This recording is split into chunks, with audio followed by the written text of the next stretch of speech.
The whole point of this show is that we don't talk about Android. Our most feedback is like, why are you an Android podcast when you spend 90% of the show talking about Lost? Hello and welcome to the Android Police podcast. My name is Daniel Bader. My name is Will Saddleberg. And this week on the show, we're talking Pixel 9a. We're talking the new Pebble smartwatches, and we're talking about the ever increasing prices of streaming television. And joining us to do that, a very special guest, co-host of the Android Faithful podcast, former co-host of the Android podcast that started it all, AAA, Jason Howell. Welcome back. How's it going, you guys? So good to see you. It's so good to have both you. Both of you at events in recent weeks and months and everything. So it's nice to come on your podcast. I appreciate the invite. Yeah, thank you for being here.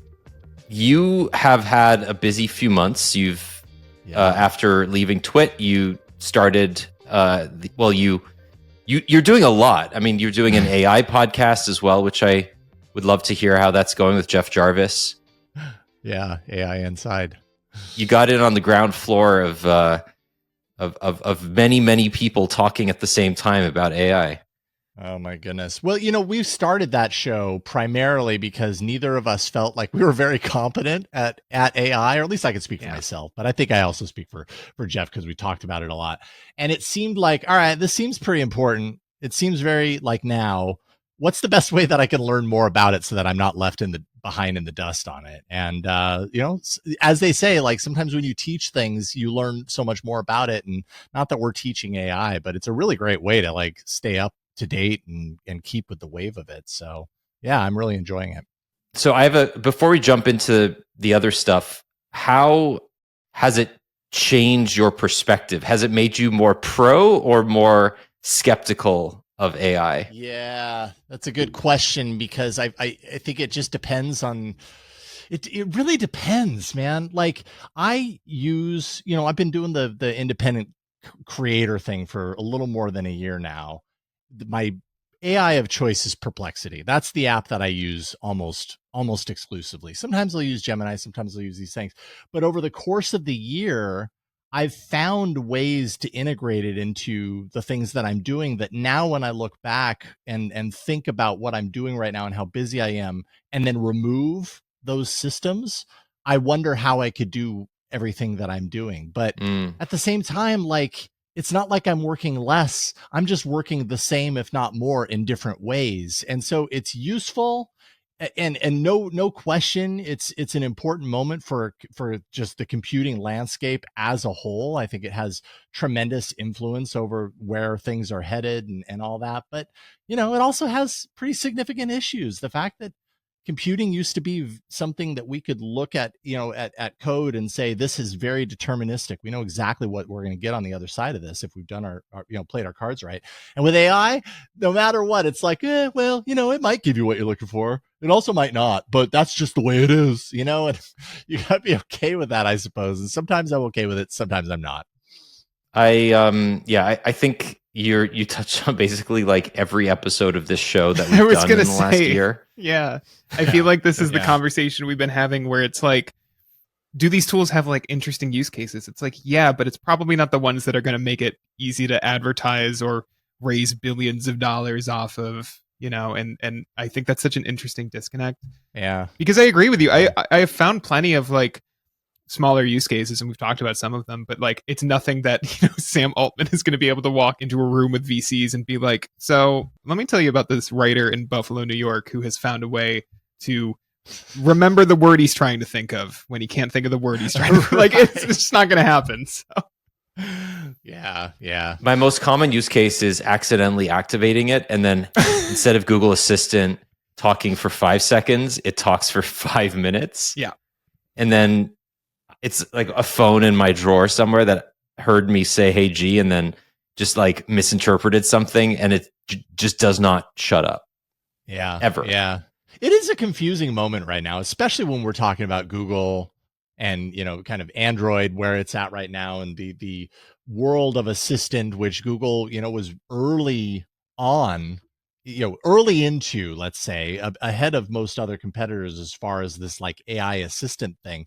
Google's Assistant has been there for a very long time, and now we're in this like moment where it's obvious, Google's like, well, no, we're putting all our cards in Gemini now, so we've got to transfer you off that, and it does some of the things, doesn't do all the things, but we're still going to get rid of the things that the Assistant used to do. Yeah. And like I've got these Google Home devices sprinkled throughout our house, and I feel like every day they become more and more laughable because they're just not working with any sort of consistency the way they used to. Yep. And I wonder if in this transition to Gemini and Gemini everything, when do we get to the point to where I could be like, okay, I know what I'm going to get again, because right now it's a total toss up. I truly have no idea if I'm going to get the answer that I'm looking for, or if it's going to play the song that I wanted it to play on my speaker. It's just so confusing. Assistant versus Gemini. I don't know. Our Nest Hub Max has become a digital photo frame with a speaker attached. That's all that thing is at this point. Like, it's totally the camera and the microphone are both disabled at this point because they're just like Daniel, it mostly fires when it thinks I've asked it to activate, not because I actually want it to. And then when I do want it to, it like routinely fails at like the most basic of tasks. So I'm just like, you know what? This is a lovely little photo frame we have in our kitchen, and you can stream a podcast or a YouTube video to it, and that's what it is. And like, we don't even have it in the show notes, but like, Assistant is officially getting replaced this year. And it's interesting where like, I feel like a year ago I would have felt like that was like a particularly bad thing, but like, even the things that only Assistant can still do, and it is a smaller list than it used to be, but like, I feel like Assistant is so bad at them that like people who are diehard Assistant fans won't miss it that much. And I know that's like, it's not a good thing. Like, I think it's bad. And simultaneously, we talked a lot last week about Apple and their issues with Siri. And it's so funny to like, it's like the one time where I feel like Google's decision to build two basically different products with the same goal at this, like, right, like paid off in a way, because they don't have this hiccup where they're like trying to just like sub out one product with another. Sure, they've had to, and it's been confusing, but in the end, I think it's probably like the better outcome than what Apple is going through right now. Oh yeah, no question. Apple is in a world of hurt right now. Yeah. There's rumors today that the person at the top of Apple Intelligence is getting replaced. I mean, that was a pricey and embarrassing kind of outcome for Apple with the whole Siri thing. But yeah, I think you're right. I've reflected on it over the past week since we recorded, and I'm just like, I am glad that it seems like everyone has finally, like, this decision, this Siri debacle kind of finally made a lot of people who I think otherwise were giving Apple Intelligence like a break of like, oh, well, we can't fully judge it until everything is live that Apple announced a year ago. I feel like everyone kind of went like, okay, well, now that Siri's been delayed, and that was kind of the most impressive feature that you talked about publicly, like, we can finally be honest and say like the rest of this is kind of bad too. And I think that's good for the industry in a way, like as much pain as that might cause within Apple and for like iOS users, not to get off topic, but I think it's probably a good thing that a company that is building bad AI applications is getting called out for building bad AI applications. Or saying they've built something and not having anything, or like, having promised and failed to deliver. Yes. Yep. My favorite is the name private cloud compute. Sounds both so boring and so powerful. And it's nothing. And yet does neither of those things. It's just phenomenal to me. That is the most Apple product name of all time. Guys, all right. I really, really quickly, I just want you both to know that I set up one of the new A16 Bionic iPads, the 11th gen iPad that doesn't support Apple Intelligence. And it was like, what a relief to not get prompted a bunch to like set up Apple Intelligence to take up 7 gigabytes of my data with Apple Intelligence products I won't use. Like, I was like, wow, like, this is kind of accidentally Apple's best product right now. Anyway, Pixel 9a. All right, let's talk about the accidental Google's best product that nobody could buy. God. Okay, so Will, this is a weird one. We knew everything about the Pixel 9a before it was announced. We got the most robust set of leaks I think we've ever received of a Google product, and that's not even like, that's a pretty high bar. Because wrestling match is a new bar for me. Like that's what every Pixel phone has to clear now. Was it at a wrestling match? Yeah, which Raw episode did a Google did a Pixel phone leak at this time? Did John Cena spike it into the crowd? Wow, I missed the wrestling thing, but okay. Oh yeah, no, I think it was it might have been I think it was in Mexico. It wasn't at like a WWE. It wasn't event, WWE. Yeah, it was spotted at like a wrestling event. Oh my god. Like on video. Wow. Yeah. Okay, so this phone leaked. Everybody knew it was coming. We knew the colors. We knew the size. We knew the specs. Yeah. What we didn't know was that it would get announced, go up for pre-order for about 5 minutes, Yep. and then get delayed. Google didn't know this either, to be Sure fair. didn't. So like this was a surprise for everybody. Before we get to the delay, let's walk through the key takeaways of this phone. Sure. And why it's more compelling, I think, than the 8A from last year. Yeah, I mean, I think it builds really well on the solid base that the 8A already delivered, but with like some notable upgrades. It seems to have, if not the same display as the Pixel 9, certainly a very similar one. It is 120 hertz. It is 1080p. It's 6.3 inches. It's got the same brightness levels as the Pixel 9 display. It seems to be the same actual panel. It is under cheaper, older Gorilla Glass, but it, regardless, like that is a nice upgrade. It's got a larger battery, 5100 milliamp per hour battery, and we've heard the 24 hours on a charge thing since I think the Pixel 6. This is the first time It's always that. It's always 24 always and 72 on Extreme Battery Saver, Jason, and now it's 30 and 100, which is an improvement. And obviously, I will have to test it to figure it out. And eventually, it'll. Wait, be they're in my saying hands, 100 on Battery Saver, 100 hours. That's on Extreme Battery Saver. on Extreme. Yeah, on Oh, Extreme. Okay, all right.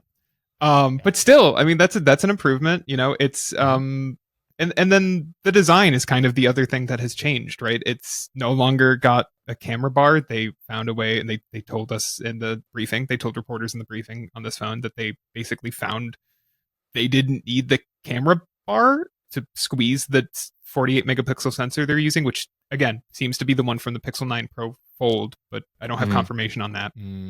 But like, so there's no camera bar. They've kept the pill shape, so it still looks I think it looks very in line with especially the 8A, and then it kind of looks like a cross between the 8A and the 9. But yeah, I've seen some people not like this decision. I think it makes sense for this phone. If it doesn't need that camera bar, it doesn't need it. I don't think you really lose anything. I do think that it's interesting how much boxier this phone looks than even like the Pixel 9. And I think that in part comes from its bezels. The 8A had larger bezels, but I think the curved sides of it like helped kind of hide those in a way. I know that sounds like counterintuitive, but having it be so flat and then all this black space along the frame of the phone, I think makes it look somehow more dated than the phone it's replacing.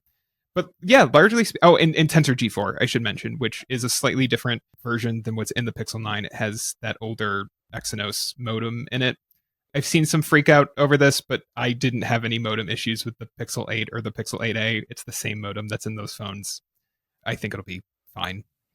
I dislike this design. Okay, like that's fair. I feel like it's a regression.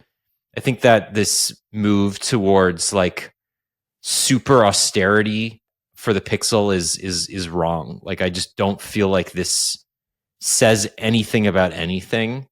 The 8A was a beautiful phone in its own right. You can criticize elements of the build or whatever, but it had an opinion, right? And Google had an opinion about it. And I think they evolved the design in the right way with the 9 series and what looks like to be with the 10. And this just feels like nothing. Not the company nothing, which actually makes phones that people can identify, whether you like it or not. I'm of the Michael Fisher opinion that like phones should look like something. Yeah. And this looks like nothing. It just looks like smartphone. Like if you were to ask AI to create a phone out of the mass data that has been uploaded to a server or many servers somewhere, this is what it would spit out. And I don't care if you call the color peony or whatever, right? At the end of the day, I just don't think it looks like anything. And that's fine. That's all well and good because at the end of the day, you're not looking at the back of the phone. But yeah, I don't know. I just think Google, they whiffed it on this, frankly. It lacks a signature or a personality. And Yeah. like I've been, you mentioned the Nothing phone. I've been spending probably the last 3 weeks at this point with the Nothing phone 3A, not the Pro, but the 3A. The mid-ranger is, what is it, 300 something, 349, or I can't remember how much it is. But what I've noticed in using the Nothing phone is that one thing that I really appreciate about what Nothing has done, and I promise I'll get back to Pixel in a second, is that they've really leaned into the idea that phones do have personality, and they can have personality, and they can have a signature that differentiates them from the rest. Now, how important is that? I don't know, but I do know that, like, as I've been playing with the Nothing Phone 3A, like I've really enjoyed when I catch a glimpse of it, and I'm like, oh man, this is a really cool, unique looking phone. I love just the vibe of it. And I get the same thing when I look at most of the last couple of years worth of Google's Pixel phones, is that they have a signature. They have a personality. They have an identity. Yeah. And when I look at the Pixel 9a, I don't see that identity. I understand where they're coming from. We were able to push the camera into the body, and so we could get rid of the bar. And if we don't have to have the bar, then why have it? And I think part of the reason why have it is because that tells someone else you are using Google's phone. And right now, when you look at it, I think you're absolutely right, Daniel, that I look at this and it kind of just looks like a generic phone again. And that's going to not matter to a lot of people, but it matters to me. I don't like this design as much as I like the last couple of years of Pixel design. But I also think that's how you build a brand, Mm-hmm. Mm-hmm. And for all of the criticism that we've leveled at Samsung over the last half decade, and their intransigence at just not really making any changes, I think they've earned it in a sense that, like, around the S9, S10, S20 era, like, they cemented what a Samsung phone looks like, and they've just kind of iterated on that, and it works, right? People think of Android as a Samsung, or as Samsung as kind of like directly aligned with Android, and this doesn't do any favors for Google, in my opinion, because one can assume that they're going to sell more A-series devices than any other in volume, right? Obviously, flagships have cultural cachet, but where you go to a party and you see somebody using a phone and you ask what phone that is and you look it up and blah, blah, blah, the chances of it being like a Galaxy A55 or a Pixel A or a cheaper iPhone is pretty high. And I don't know. I just think this is a whiff, in my opinion. But the phone itself, I'm sure, is fine. Well, who knows? I don't think I disagree with either of you, but I have gone to bat publicly, I think both on this podcast and certainly on AP and in my writing, that if a phone doesn't need a camera bump, it shouldn't have one. Specifically, if like a budget device is just pretending that it needs a camera bump but doesn't, it shouldn't have them. And so I would be a hypocrite if I was like, and you know what? Like, and I understand where you're coming from. And I I get that too. Like I would say that from a sensible kind of, position. That makes a lot of phone. sense. Like, why put something there if it doesn't need to be there? It's more. I also agree with camera bar is more byproduct of like the need to fit in the hardware, Exactly. So I get it. And I agree with both of you. And we've talked about this, Daniel, and I've, again, on the site, like, the camera bar is one of the smartest decisions Google has made in the last 5 years. Basically, it took what was a fairly generic design with the Pixel 4 and 5 specifically, those series specifically, and made it into something that was like instantly recognizable regardless of the generation. Like, from the Pixel 6 on, when it's a Pixel. It's very easy to recognize. Maybe minus, again, the 9 Pro or the Pixel 9 Pro Fold. God, that name is still so bad. But like I never know how to say it. I know it's I have to say the whole thing or I'm gonna screw it up. But like, I have the 8A next to me. I switched back to it about a week ago just to kind of refamiliarize myself because I thought I'd be reviewing the 9A right now. And It's kind of the same design minus the flat edges and the camera bar. Like it really does look like they just put flat edges on it. And so I can't get that upset over it, I guess. Like it doesn't, to me, really fully losing the brand would have been like, we have a new camera alignment. The black oval is no longer there anymore. I get it. And I don't disagree with either of you, but like, it's not a con to me. And I also just kind of like the two colors, the pink and the purple. So maybe I'm just getting suckered in. All right, let's talk about the questions. So first, this is a phone that has all of the same, roughly the same specs as the Pixel 9, minus the cameras. But there's one major difference, downgrade, is that this has the same modem as the Pixel 8 series.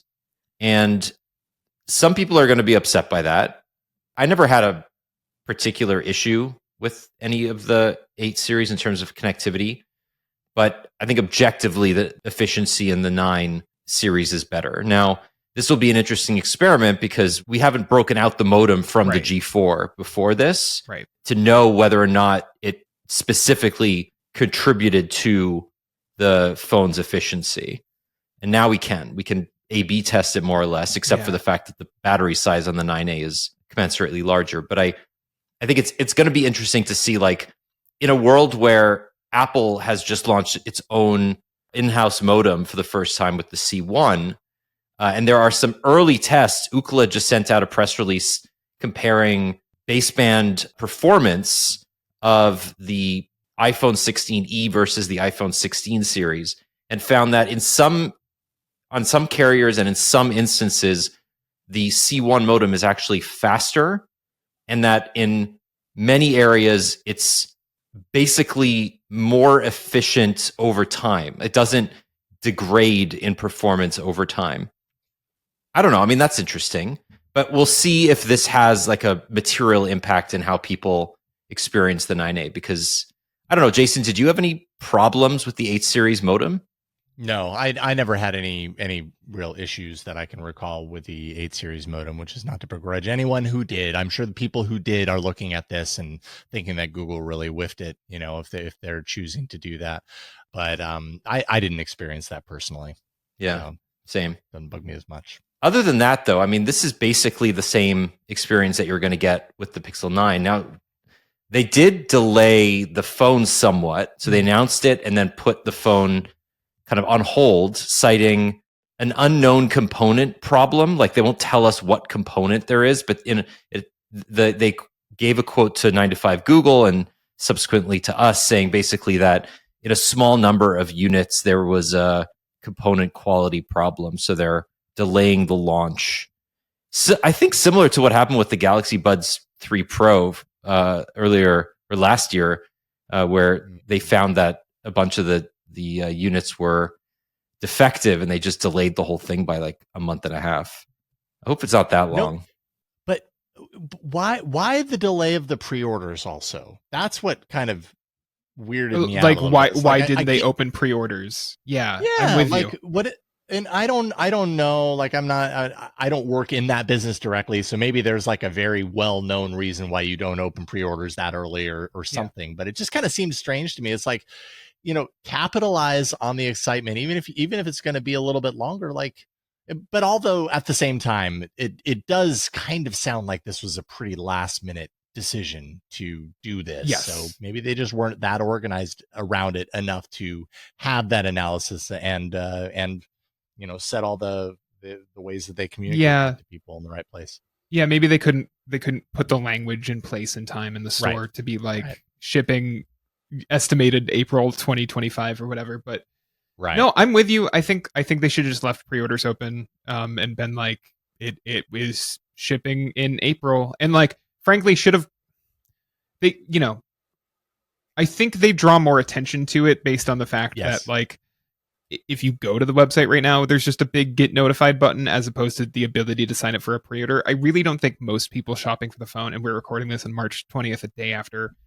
it was announced, but like, I don't think most people shopping for the A series who are not like in the know would look at an estimated April shipping date and like think about it at all. But the second that you don't have pre-orders open for the thing you just announced, I think people go like, well, why not? And then like look into it and then find all of the news coverage surrounding. And that the news coverage would have happened no matter what. But I think you get people intrigued by what's going on there in a way that they otherwise wouldn't, and we're going to talk a little bit more in our second segment about another device you can pre-order, but I pre-ordered a thing that won't ship till December and had no issue with it. So right. So yeah, I feel like wait, which group buy keyboard did you order? Because that's also a thing that doesn't ship for 6 months. I pre-ordered the PlayStation 6. I'm not supposed to talk about it yet, but my uncle works at Sony, and so I have. Oh shit! Okay, nice. Yeah. Oh, okay. I have like a digression for a second. So we got new neighbors a few days ago, and the people that moved out were like lovely. We were like couple friends. We had dinners with them. We missed them very much. But they warned us, they're like, we're moving, and the people that bought our house paid in cash.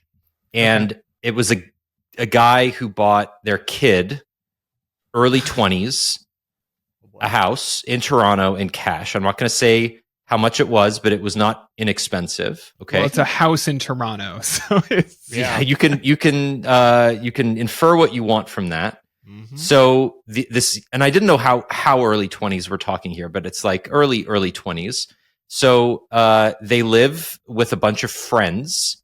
I don't know the financial arrangements, but anyway, I was taking out my recycling yesterday, and I not only had to take out their recycling because I guess they just left it without thinking. But anyway, that's besides the point. Here's like, I'm in dad mode right now, like.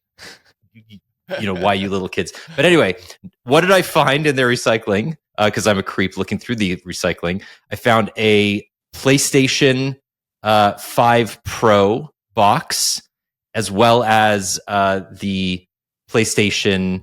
What's that remote thing? The PlayStation Portal. The Portal. Thank you. So I need to be friends with these people, is what I'm saying. And you need to let them know that you're and I friends forgive with them because you were looking through their trash. all of their transgressions. And I didn't like you until I looked into your trash, and then I realized I like you. This is how I befriend people in my 30s. I go through their trash and figure out what they like, and then I go up to them and I'm like, "Hey, I heard you're into video games. You got to make friends somehow. I mean, what else? What are you going to do? Join Facebook? When you're our age, I don't know if it's like that for you, Will, because you're not, old yet. But Jason and I are in that age bracket where it's hard to make friends. I'm telling you. Yeah. You gotta go through people's trash to find it. Yeah, to find that spark. Intention. You got to go that extra No, distance. I'm writing this down. It's good to know in the future when I'm looking. That's going to be the the first suggestion in my upcoming book entitled "Dumpster Diving for Friends." Yeah. Trash friends. Anyway, that was a little digression, but okay. The Pixel 9a, I don't know. I mean, I find it hard to get excited about any mid-range phone these days, but when a Pixel phone comes out, it's a big deal. And I feel like the A series generally is a big deal as well. It's been really successful for Google. And usually when I review the A series phones, I'm usually pretty impressed by what you get for the money. I think the challenge has been in the last couple of years, like, how do you differentiate between the reason to spend a little bit more versus a little bit less? And that becomes a little bit less obvious as Google has continued to iterate. The last thing I will say about this, and Jason, I wonder if like you can close it out for us. The fact that the iPhone 16e got such tepid reviews and such just like a mediocre reception, I think opens the floodgates for Google to just market the crap out of this as like the mid-range iPhone killer, right? Like it's basically a better value prop in so many ways, at least on paper, right? Like obviously we don't know none yet. of the three of us have used it, so like we don't know, but we do know like generally pixels are I know the iPhone 16e, and I don't know, Jason, I don't know if you've used it. I haven't used it. Yeah, I haven't used it. I mean, I think I think at the end of the day, whether the Pixel 9a is the better mid-range choice than the iPhone 16e matters a lot less to depending system. on what side of the fence you already stand on. No, iPhone I users are probably going to be attracted to the iPhone 16e as their mid-ranger of choice, and on Android, I mean, there's a lot of options, but I think the A series generally comes in pretty near the top, if not at the top of the list for people when they're doing roundups at the end of the year of one of the best kind of value for money mid-range devices for what you get. Daniel, I think you've won me over to your side actually with this, because I think I'm now realizing that Google could use a more distinctive design of the 9A to at least cement it in people's brains in an advertising campaign that like this is the phone that the 16E should have been. And because it looks pretty generic, I don't know if they can do that as much. Well, I mean, that's a good kind of segue into talking about gadgets for gadgets' sake, because we both know that Apple and Google are not going to lean on the hardware to market their mid-range phones. They're going to lean on AI. And I think this next product series that we're going to talk about, the new Pebbles, is like very far away from that, right? It is a gadget in the very basic sense of the word. So just to give you a primer on this, Eric Migicovsky, who we've talked about on the show before, he sold Pebble to Fitbit. When was it? 2016, 2015? Yeah, somewhere around there. I think it closes in 2017 maybe, but yeah, it's about 10 years ago. So the Time 2 and the Pebble Core were announced, and then Fitbit bought Pebble, and then they were canceled. The Kickstarter pledges were refunded in late December 2016. So these smartwatches were kind of like the progenitors of what we think of as long-lasting, hackable, easy-wearing smartwatches, right? And then obviously the Pebble overlapped somewhat with Android Wear and Apple the Apple Watch, but like the claim to fame for Pebble was from the very start that it lasted a week, right? Mm-hmm. It had an e-paper display. It was very low power. It didn't do a lot of things. It just sent you notifications. It tracked your steps. It had a bunch of cool shit, alarms, timers. It had an SDK that people loved making watch faces for. And once it got bought by Fitbit, it kind of just faded into the background. But Eric always kept wearing his Pebble and wanted to bring it back. When Fitbit was purchased by Google, they then integrated a bunch of that Fitbit tech into Wear OS, and now we have the Fitbit app as the primary health tracking infrastructure for Wear OS, and we've talked about that. Whether that's a success or failure is a discussion for another time. But in the last few months, Eric negotiated with Google to open source the original PebbleOS source code. And in doing so, is now bringing Pebble back. Yeah. So Will, walk us through this, because you got briefed on it. Yep. You have a bit more information than I do. And honestly, like as far as gadgets go, this is probably my most exciting announcement in the last like 6 months. Did you pre-order? I absolutely pre-ordered. Which one did you pre-order? Both. I pre-ordered both of them, and then I canceled the Duo because I was like, I'm never going to use it. Yeah. But anyway, you'll use it for 6 months, but once the time is there, right. No, that's it. But I don't need it because I have a Pebble Time. There you go. So I'll just wear that instead. But anyway, go ahead. Tell us about these two watches. Yeah, I talked to Eric on Monday. His new company is called Core Devices, which is where the names I'm going to share come from. I love this. Yeah, so he's of course making the Core 2 Duo, which is both a nod to the fact that it is essentially like picking up where the Pebble 2 picked up, but also it is obviously playing on an old Intel brand name before they switched to generations, and now whatever they're doing. I actually don't remember what the current Intel processor name is. It's still Core. It's Core something, Core Ultra. No, you're right. It's Core Ultra. Core Ultra. Yeah, that's the one I can't keep track of, which I think says a lot more about Intel's business than my memory. Did Eric acknowledge that directly when you were talking with him as far as the... No, I want to say there was a little smirk, but maybe I was reading into it. His blog post Maybe does like more of a include knowing. yeah. His blog, and I don't even actually know if I put it in my announcement, but there is an explanation somewhere in the blog post about what. Oh, there we go. Yeah, duo is of course short for do-over. To me, it seems like a funny way to call it Core 2 Duo, which is just a little Easter egg. But yeah, it's essentially the Pebble 2. It matches pretty much spec for spec. There's a couple upgrades. Battery tech has gotten better over the last decade, as well as like just radio like efficiency. So rather than 7 days of battery life, it will achieve about 30 on a charge. And I did ask about charging time, and Eric told me about an hour for each of them, which is great because that means 12 hours out of the year you will be charging this watch, which I think is pretty incredible compared to every other smartwatch on the market. Is it the same charger? Yes, I believe so. I don't think I have this in my post, but I believe he told me it works with all Pebble Watch chargers. Okay, so awesome. It should be the same thing as that. Same display. In fact, I think in some cases he's using like displays that were made 8 years ago for this watch. I've been assured that they work fine and that there's no issue with the age. But I assume it's difficult to source a 1.26 inch black and white e-ink or e-paper display. IPX8, water resistant. It comes in black and white.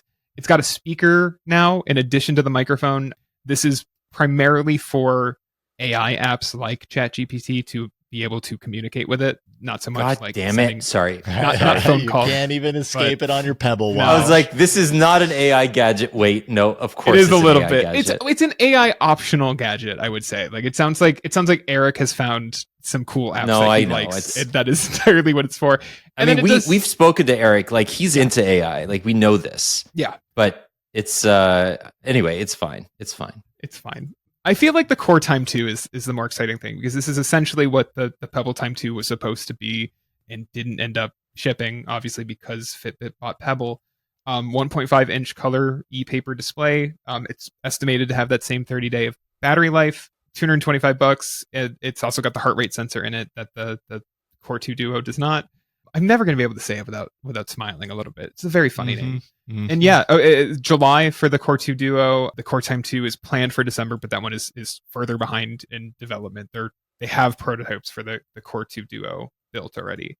In fact, if you buy the Core Time 2, you don't even pick a color yet because they're still finalizing color choices. It's funny. I have no nostalgia for Pebble. Like I was following the industry at that point, but I never owned one. I never bought one. My first smartwatch was the first Moto 360, which was around the time Pebble was. It was like after Pebble's first round of releases, but before kind of the Pebble 2. And so I feel like I bought it just at a time where I had to make a choice, and I didn't go with the Pebble watch. I've always kind of regretted not getting one, and so I bit the bullet and pre-ordered the Core Time 2, which will be here for Christmas. So I'm excited about. I don't know about that. I have my doubts that I'm Christmas. In a perfect world. In a perfect world, yeah. We'll find out. Is this a 2026 gadget? Perhaps, but I'm hoping that they ship on time. I feel like we should really stress that like this is very much a like Eric, and it's in the blog post. Like Eric just wanted this. Like he wanted this for himself, and he ordered 10,000 units of each of the other of the models to sell them to people. Like bought the order out of pocket. Looking at the store now, it actually says that there are the black Core 2 Duo is completely out of stock. They are up to batch 2 for the Core Time 2 and batch 2 for the white one as well. So actually both of those have slid back in their estimated dates, but clearly not in huge numbers or anything, but for a dedicated niche audience, like the demand was there for something like this. Well, so hang on. Each batch was 10,000 units. Yeah. So they sold through 2 batches of the black one, of the Core 2 Duo? Or they sold through one batch and there isn't a second batch of the black one yet. I'm not sure. I doubt that. I mean, if it feels like they would be, given that there's 2 batches of the white one. I agree. Yeah, I just don't know for sure, so I don't want. But we missed that. But like, assuming there were 2 batches, that's 20,000 units sold.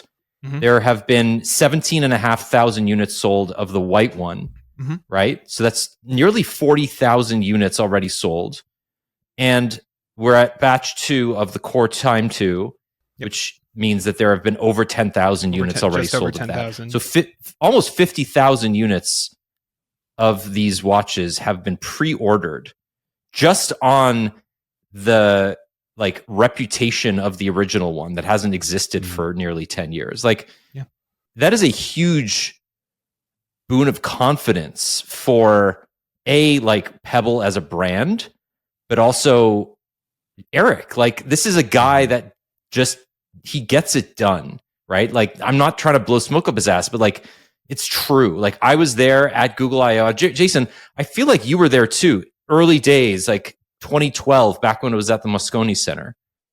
Yep, I was there. So did you see the prototypes of the original Pebble when he had them at I/O in 2012?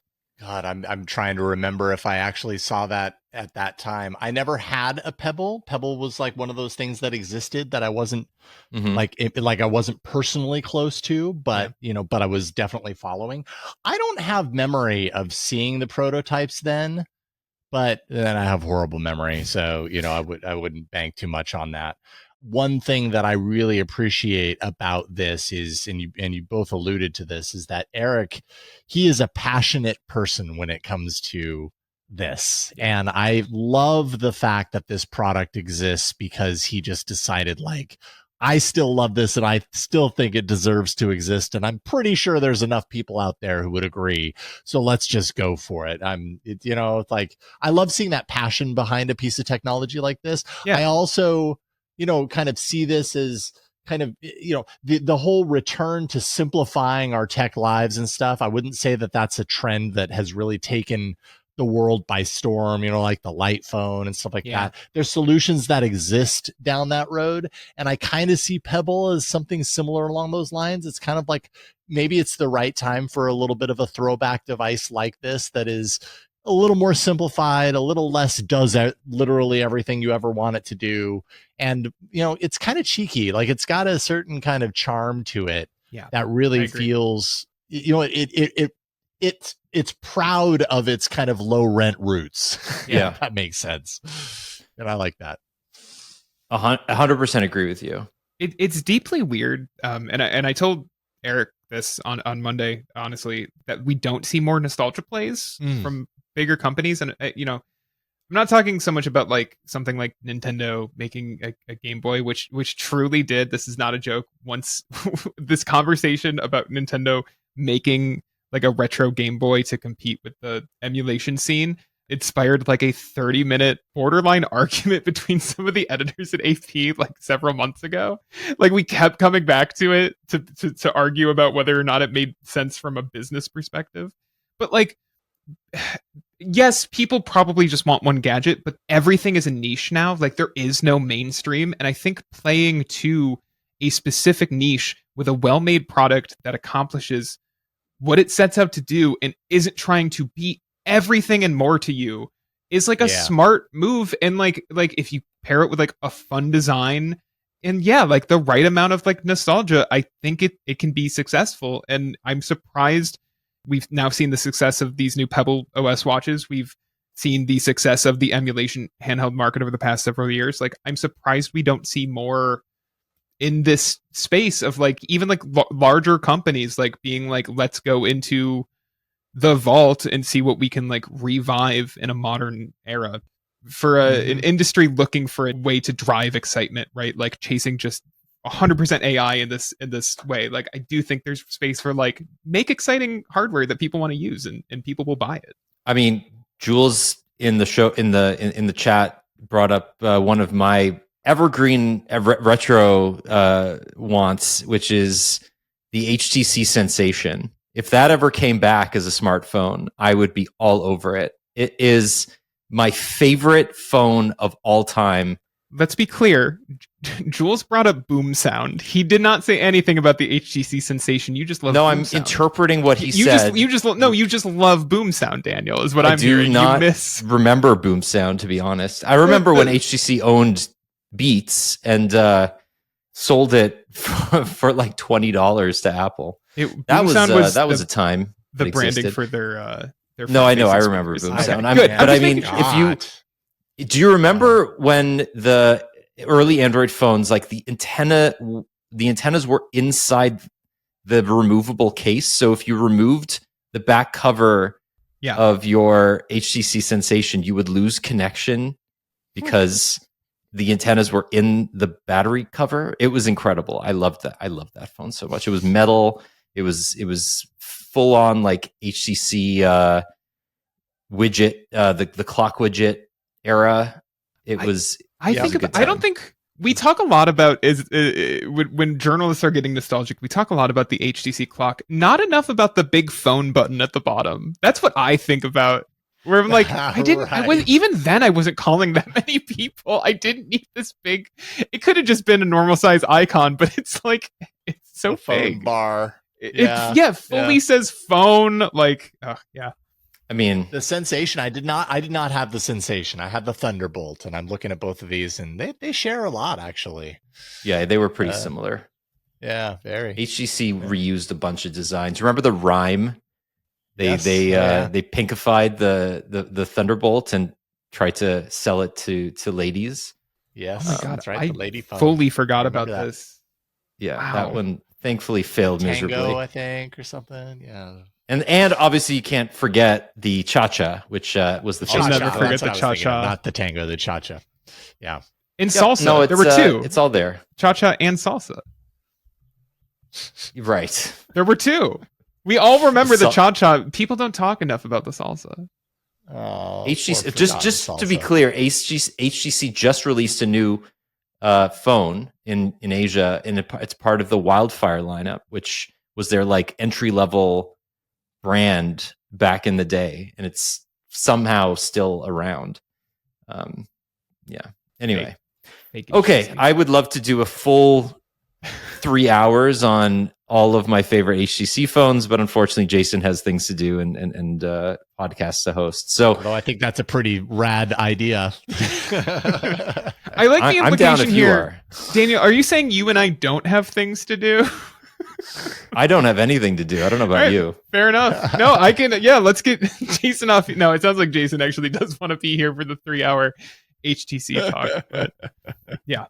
All right, let's wrap up the Pebble. Oh, just to be clear, I just want to mention Jason that Google I/O when he showed off the prototype at Moscone. I mean, they did it. They still do it now. In the what's the new venue called? Oh, at Shoreline. The Shoreline. Shoreline. Yeah. But there was a sandbox area upstairs outside the auditorium, and they just had a bunch of hardware partners showing off Google kind of adjacent products.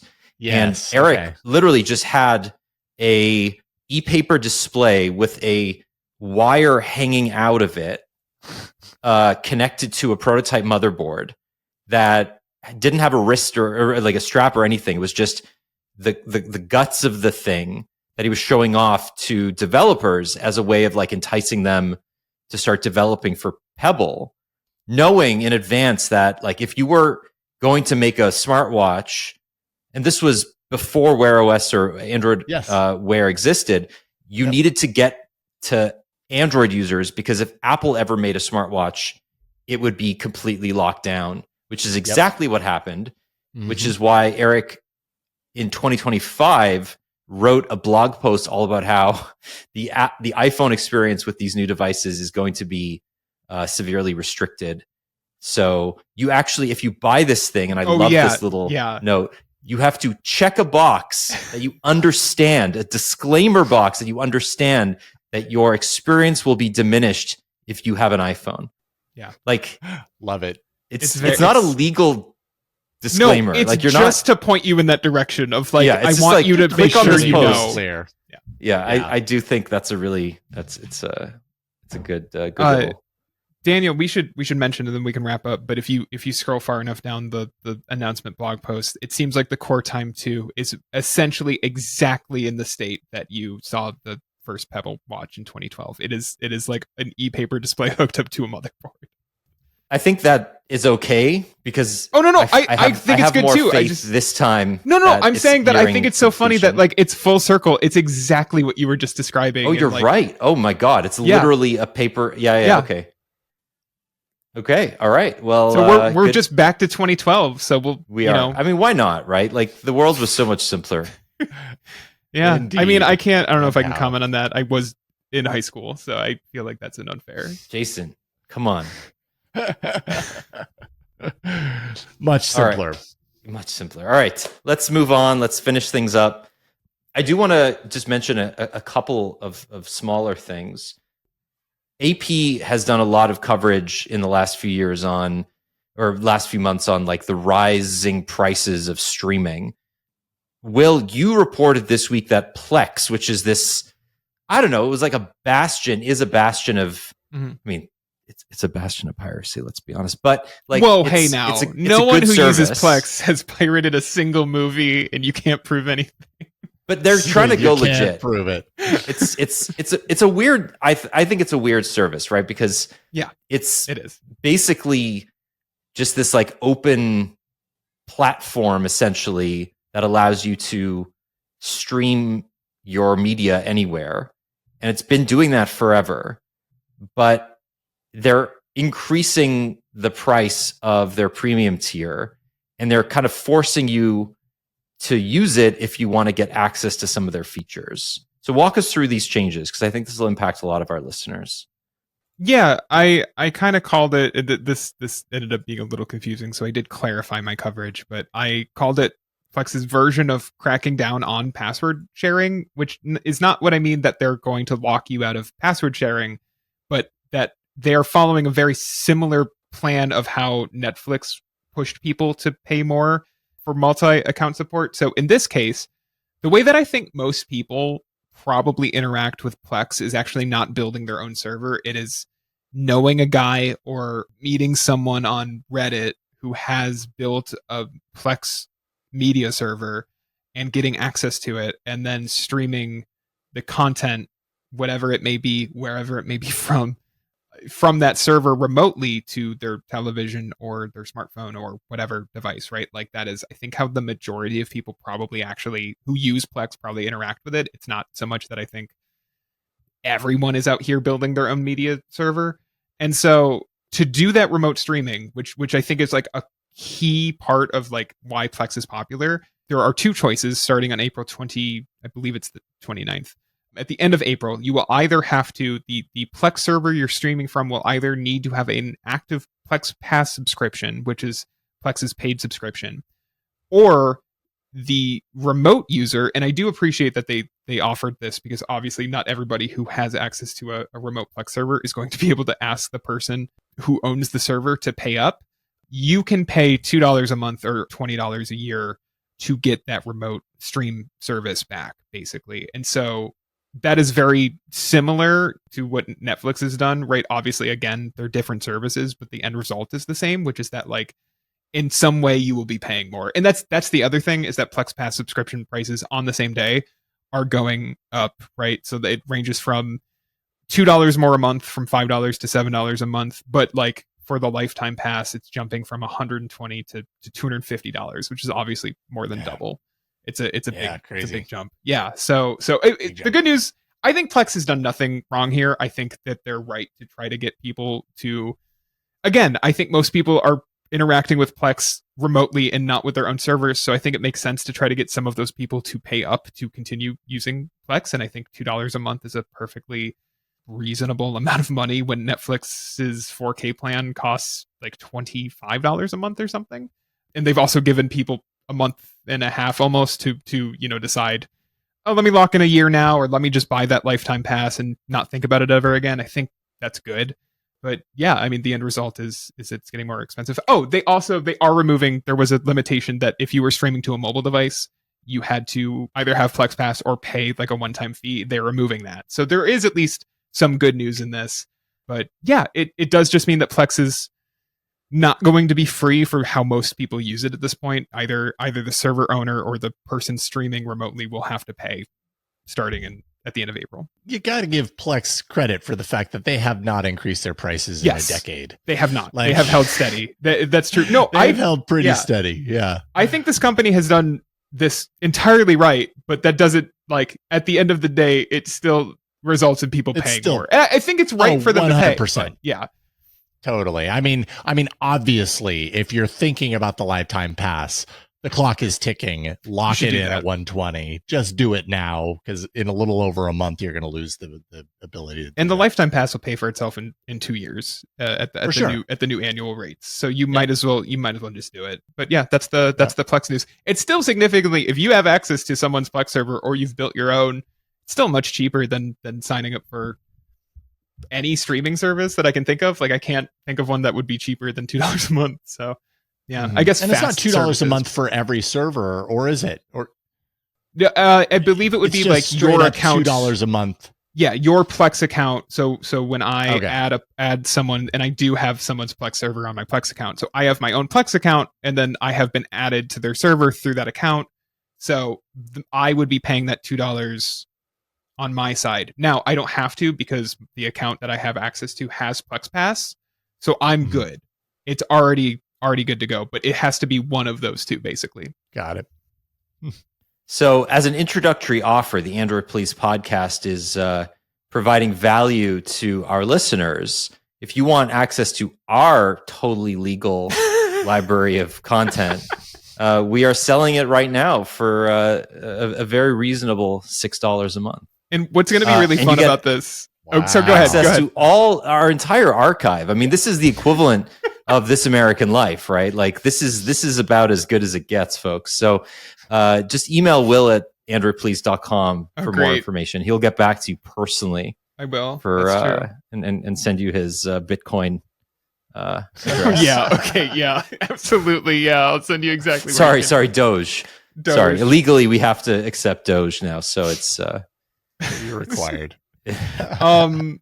God, yeah, I was gonna make the same joke of like, now you won't find movies on there, but you will find our entire backlog of podcast episodes that are free to stream whenever, but you can have a special server of them.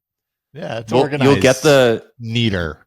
Well, no, you'll get the first 20 or 30 minutes of us just rambling and complaining to one another at every episode, and then someone out there wants that. I don't think that's there's a lot what you guys of people, did at AA, right? Like, or AAA. You guys, that you had a live feed. Yeah. And I sometimes tuned in and listened to the pre-show.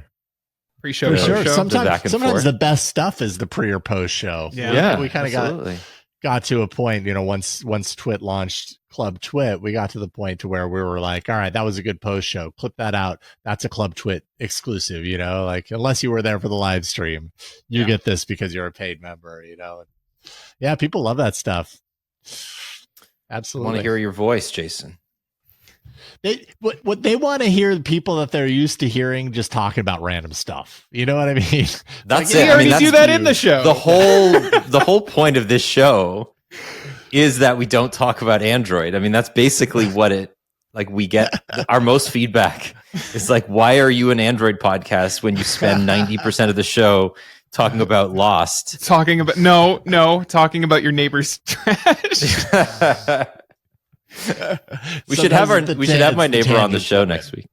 Yeah, you should. Now that would be a firecracker.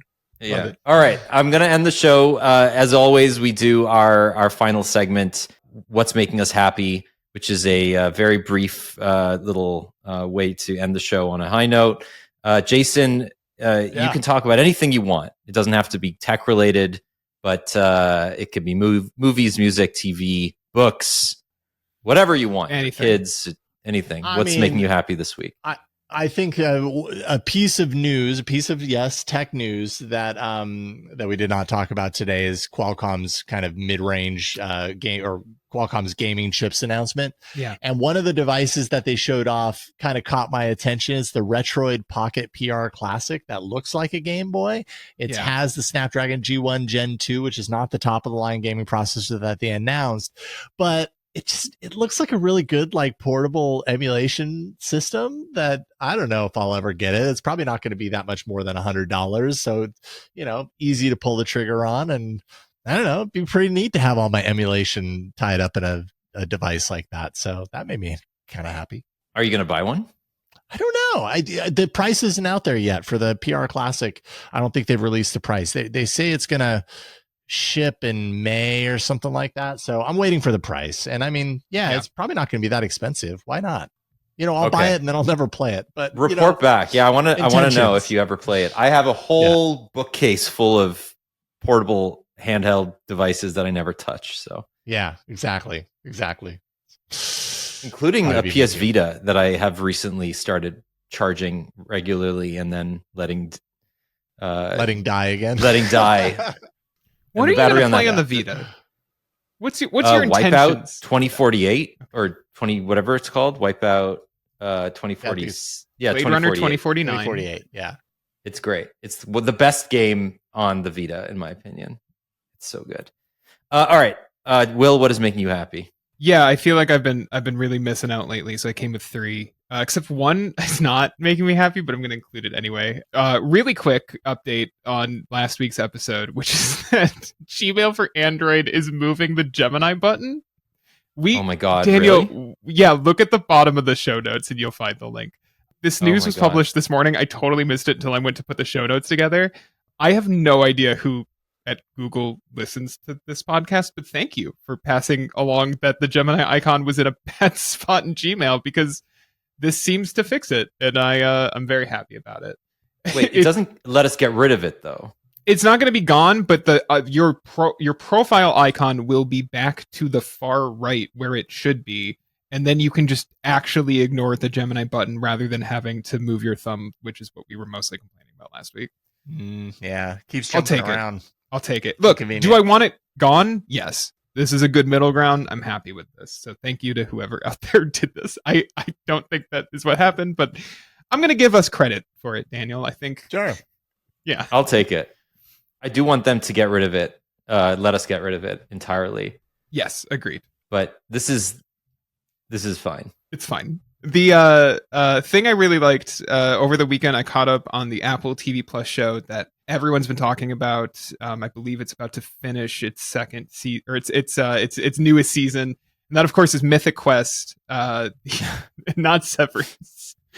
I don't know why people don't talk about Mythic Quest more. It's a very funny show. It had kind of a bum third season 2 years ago because of the writer's strike, but this has been kind of a return to form. I did hear this week's episode is not great, but the 8 episodes I watched last weekend while bored at home were quite funny, including one that is like straight up just a Community episode. It is the thing that has given me the most Community vibes since that show went off the air a decade ago. So if you are a Community fan, Megan Gans was like a writer during like the best years of Community, and she's a co-creator and a writer on this show, and you should be watching it. I know it's on Apple TV Plus, but Apple TV Plus on Google TV now, so use your trial. But yeah, I like this. Also, the only show that I've seen address the current conditions of the gaming industry with any kind of like knowledge, or it feels authentic in a way that always surprises me when they get to it. So, and then I restarted Pokemon Violet, which sucks. I still don't like this game at all, but I decided to give it another shot. I don't know why, but I did. I'm still playing it. I'm like 12 hours into this game file, and I don't know why. It's not very good. It is like a perfect, like, instead of scrolling through Twitter, I'm just messing around in a bad open world game. But yeah, if you're looking for that, they never fixed any of the issues with it. Go play it, I guess, or don't. Probably don't, but that's what I've been up to. Okay, I don't think that's a ringing endorsement. Frankly, it's not. I need you to talk about how you just added. You just added the Google search results for Lego Orchid to the show notes. Oh, was it the Google search result? I thought because Google. No, it's funnier. Google does that, man. It's funnier. Google, man. It just like doesn't let me link out from the search. Anyway, the thing that is making me happy this week is damn it. Anyway, I'm like trying to update this as I'm talking. You're fine. Google. My wife is not Google. My wife is lovely. She's the opposite of Google. My wife got me the Lego Orchid set, which if you're watching the YouTube feed, I will show you right here. It is like 300 pieces. It took a couple hours to build. It's so fun. I love these things. And I spent a nice like Wednesday night making this. And it was great. And now I have an orchid that will never die, because even though I have many plants that I can keep alive, I just cannot keep an orchid alive. I don't know what it is. Yeah. It's real hard. Difficult. I think because I can't get used to the idea that I only need to water it like once every month. Yeah. And I overwater it and then kill it. But this is the next best thing if you can't keep an orchid alive. So and it's fun, and it's They're easy great. enough that you can do it with your kids. We have Nice. it's and Daniel, you and I were talking about this, but it's our house is filled with like most of these at this point because like Maddie loves them and they're a great gift. They're a very easy gift. And then also like if you have cats and you are worried about what flowers can be around your cats, you don't have to like I don't have to worry when I'm picking out a bouquet of Legos whether or not they'll poison my cat. So yeah, which like if a bouquet has lilies in it, that's a no-go, and a lot of them have lilies in it. So yeah, these are great, and like you said, they don't die. They're fairly affordable. They're like most of them are like $30 to $50, which like if you're paying for a nice bouquet, you're probably going to pay around that. But again, it gives you a little craft, and they don't die. Yeah, exactly. All right, last one for me is just a quick tech thing because I've been waiting for this for weeks. I finally got Xiaomi's 15 Ultra yesterday. I've been messing around with it. This thing is enormous. It's got like we're talking about like camera bumps. This is the biggest camera bump I've ever seen on a phone, and I haven't taken a lot of photos with it yet, but I'm excited to do that this weekend. And I will report back next week because I've been using the Galaxy S25 Ultra, and it's not great. So yeah, I'm happy to be using a phone that has a good camera. And that's it. All right, that's the show. Jason, thank you so much for being here as always. Man. Thank you, gentlemen. I appreciate the invite. This has been a lot of fun. Plug your stuff. You have a bunch of stuff that you're working on these days. Where can people find you? I don't even know where to throw people. So Android Faithful podcast, androidfaithful.com is probably the closest, pairing with the work that y'all do at Android Police, of course. AI Inside podcast, which I mentioned, AIinside.show earlier. And really, I have a YouTube channel. Just go to YouTube, search for Jason Howell. The video content, reviews, different stuff. I'm trying to build up that channel. And then I'm writing. I'm writing now for ZDNet and for Digital Trends. And yeah, I'm too busy, man. It's like I needed to fill my schedule, and now I'm too full. This week I have 10 podcasts. I don't know what I'm doing anymore. I'm kind of going crazy, but it's okay because I'm happy. So thank you for inviting me. Yeah, and I also just subscribed to your YouTube channel. I can't believe I hadn't subscribed already, and now I have. So yes, let's get him up to 10,000 subscribers so you can monetize that shit. I've been there. Well. I don't want to say I'm better than Daniel, but you are better than me. And I do want to say it. Also, Daniel knows I'm lying. You're both my favorite, both of you. Thank you. Oh, thanks, Dad. That's what I have to tell my daughter. Why did you hug Everin and not me? It's like, oh my God, I didn't realize this would start this early. Yes, indeed. Okay, that's it. Thank you for listening. We'll see you next week. We love you. Bye-bye. Bye. Bye.